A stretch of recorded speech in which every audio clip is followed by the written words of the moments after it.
இன்றே சப்ஸ்கிரைப் செய்து உங்கள் ஃபேவரட் ஷோகளை காணுங்கள். இங்க பாரு, பஞ்சாயத்துல உன்னை அசிங்கப்படுத்துறேன். டேய், சாவடிச்சிருவேன். விட்ட மாட்டேன்டா உன்னை. எவ்வளவு தைரியம் தான் அந்த வேலையை பாப்ப நீ?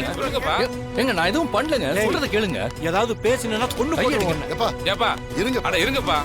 என்னப்பாச்சு? ரகராமைய வீட்டு மாப்பிள்ள தானே, எதுக்கு இப்படி பிடிச்சி இழுத்துட்டு வர? ஐயா, இந்த அயோக்கியம் என்ன காரியம் பண்ண தெரியுமா? வர்ற கோவத்துக்கு இவனை இங்கேயே கொண்டு போடுறான் ஐயா. அதானே சொல்லிட்டு இருக்கோம்ல. வீட்டுல பொண்டாட்டி குளிச்சிட்டு இருந்தாங்க. இவன் சிலிண்டர் போடுறன்னு உள்ள வந்து குளிக்கிறத எட்டி பார்த்துட்டு இருக்கான். ஐயா சத்தியமா அந்த மாதிரிலாம் இல்லையா? நான் அந்த மாதிரிலாம் எதுவும் பண்ணலங்க. இவர் ஏதோ தப்பா புரிஞ்சுக்கிட்டு பேசுறாரு. டேய், பொய் சொல்லாதடா. நீ எட்டி பார்த்ததான் என் ரெண்டு கண்ணால பார்த்தேன்டா. அப்பவே இவனை கையும் களவுமா புடிச்சிட்டேங்க. சிலிண்டர் போடுறேன்னு எல்லார் வீட்டுக்கும் போய் இவன் இதே வேலையை பார்த்துட்டு இருக்கான். அந்த மாதிரிலாம் எதுவும் இல்லைங்க. நான் சிலிண்டர் போட தாங்க இவர் வீட்டுக்கே போனேன். வேற எதுவுமே நான் பண்ணலைங்க. டேய், கேவலமான வேலையை பார்த்துட்டு அப்பாவி வேஷம் போடுறியா? நீ எல்லாம் ஒரு மனுஷனாடா? உன்னை எல்லாம் உயிரோட விடக்கூடாதுடா.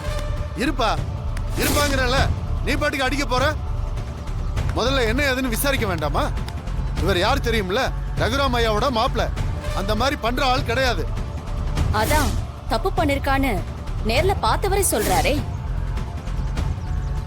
இங்க பாருங்க, நான் எந்த தப்பும் பண்ணல. இவர் என் மேல வீணா பழி போடுறாரு.